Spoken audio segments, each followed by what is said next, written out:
as Rico mentioned, he does have a book signing at 4:45 this afternoon, so you can catch up with him there. With that, he's also submitted his materials in the portal, so you can take those and use those at your leisure. And you will also receive a survey about your experience. So we look forward to seeing your results there. So with that, thank you all and welcome Rico. Excellent, great, thank you. I am very honored to be here with you today. This is a special moment, obviously, for each of us. Many of you have traveled from several countries. I've met people from several countries here and from many states across America. So thank you so much for coming to Sherman and allowing for your gas tank to be filled up, all right? I'm gonna ask you if you would do something with me, if you would just stand to your feet. I'm gonna ask you if you will repeat after me, please. Say, I have something special.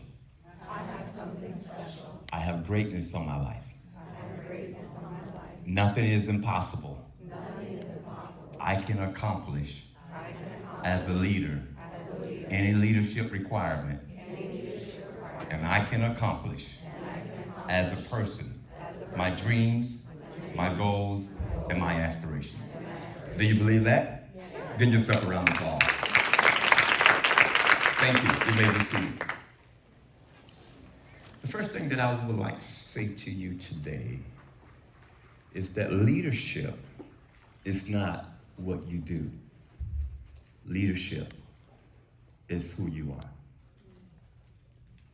Just think about that for a moment. Being a leader is not what you do. Being a leader is not a part-time job. It's not something you clock in and clock away from or clock out from. It's a full-time responsibility. So you are a leader on the job, but you're also a leader at home. You're a leader everywhere you go. Leadership goes with you everywhere you go. So you are a full-time leader.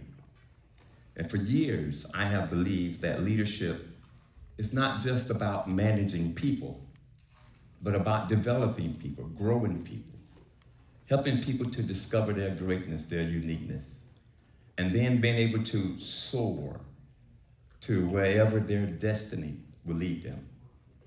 And so as a leader, you have a responsibility to not just grow and develop personally, professionally, and interpersonally, but you also have a responsibility to help other people to do the same thing.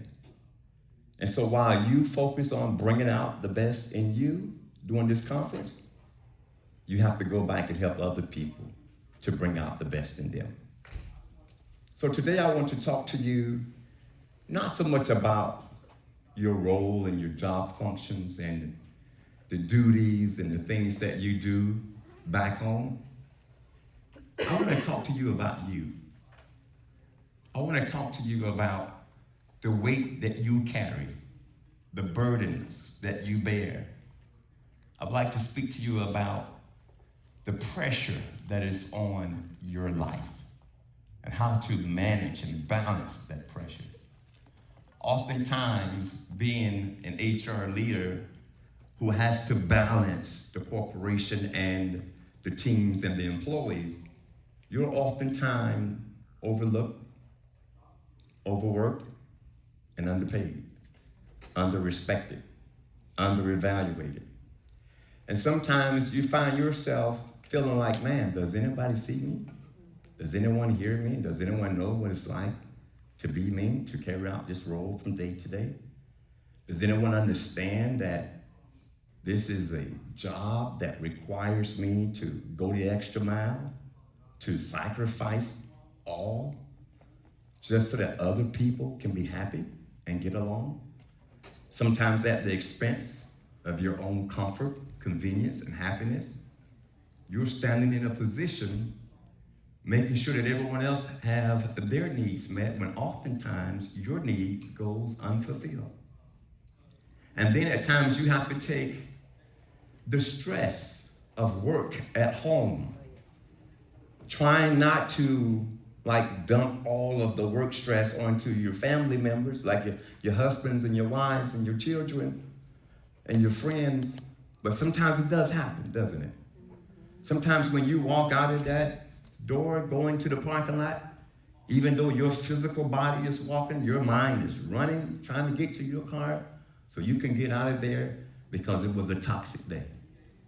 It was a burden-bearing day. It was the kind of day that really pushed you to the limits. It was the kind of day that made you feel like, man, I don't know how much of this I can take.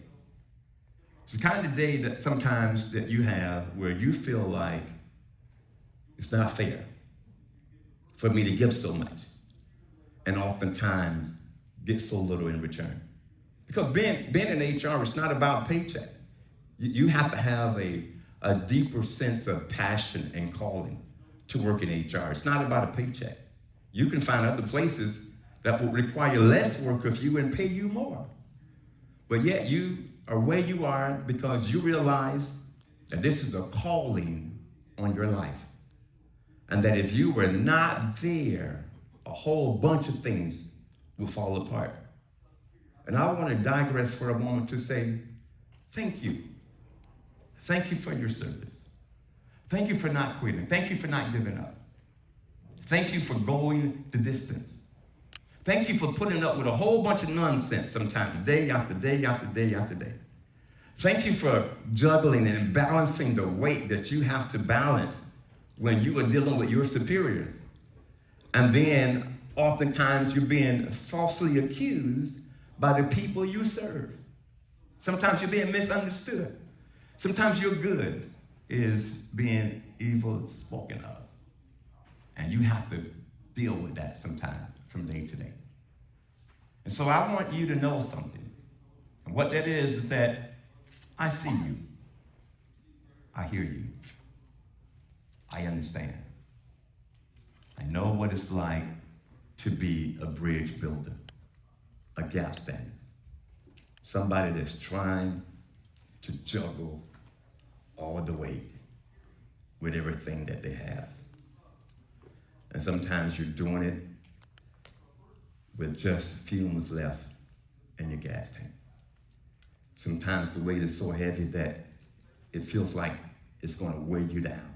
Sometimes you have to go to the bathroom just to take a moment and decompress and just kind of collect yourself again, take a deep breath, and go back in there. And other people, when they see you, they think, oh, she's a superwoman. He's a superman.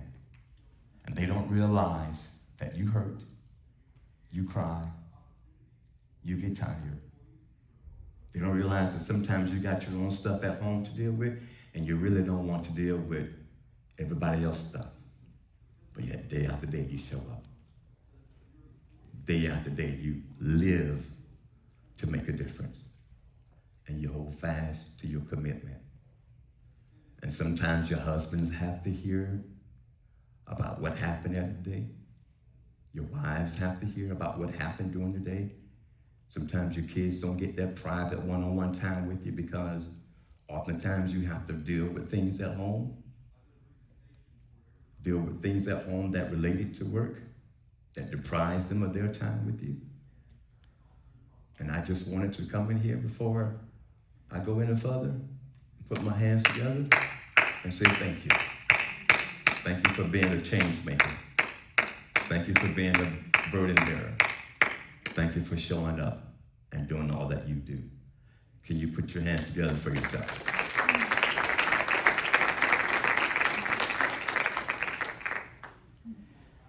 Okay.